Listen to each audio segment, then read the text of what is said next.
I sold my kidneys to my best friend just so that he can eat zucchini again. I don't know why he needed it, but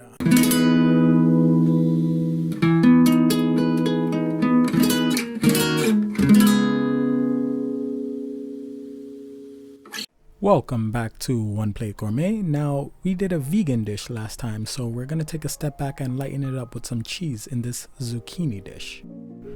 Let's begin.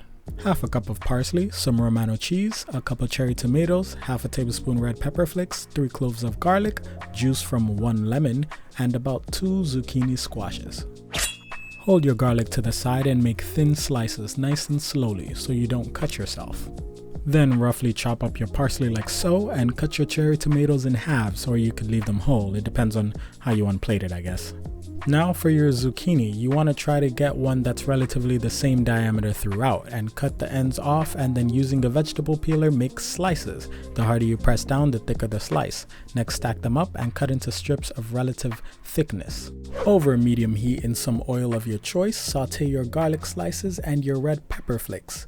Do this for about a minute or so, then add in your zucchini pasta, in air quotes. Then let that cook for about 6 to 10 minutes, depending on the size of your cuts. Don't overcook them because then they'll get too soft and you won't enjoy that. Season with salt and black pepper to taste before we begin to add in our parsley and the squeeze of 1 lemon. Let this cook for about a minute or so before adding in a generous grating of cheese. And once it's melted, voila. Yeah, I was lying about my whole friend needing my kidneys to eat zucchini.